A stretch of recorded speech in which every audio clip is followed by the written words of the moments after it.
మా యూట్యూబ్ ఛానల్కు స్వాగతం. మీరు మొదటిసారిగా వచ్చారు అంటే దయచేసి లైక్ చేయండి మరియు సబ్స్క్రైబ్ చేయండి. కుబేరా, ఇది డబ్బు కోసం కాదు, ధర్మం కోసం జరిగిన యుద్ధం. నగరంలోని చీకటి కోణాల్లోనుంచి ఒక మనిషి వెలుగులోకి వస్తాడు.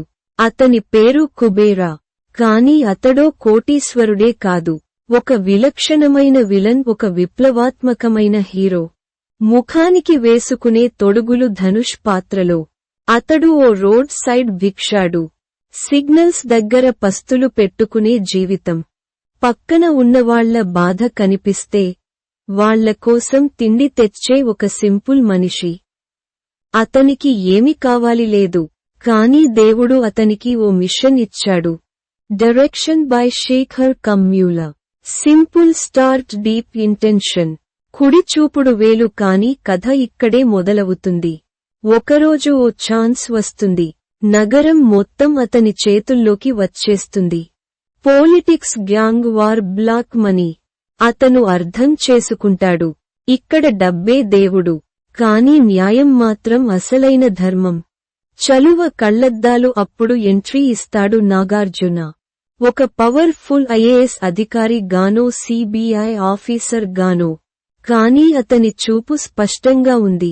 ఈ భిక్షాడి పాత్ర వెనుక ఏదో రహస్యముంది. నాగ్ వర్సెస్ ధనుష్.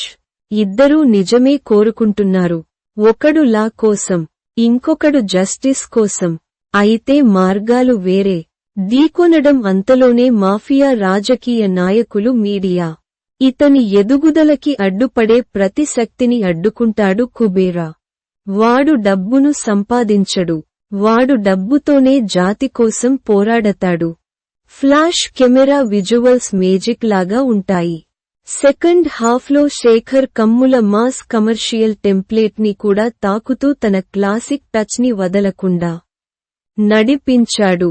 సంగీత స్వరాలు, బ్యాక్గ్రౌండ్ స్కోర్ గూస్బంప్స్ తెప్పిస్తుంది. ధనుష్ అండర్ ప్లే యాక్టింగ్, మారిపోయే ఎక్స్ప్రెషన్స్ అద్భుతం. నాగార్జున రిజర్వ్డ్ ఎనర్జీతో మెచ్యూర్డ్ పవర్ చూపించాడు. సుడిగాలి చివరికి కథ ఊహించినదానికన్నా పెద్దదిగా మారుతుంది.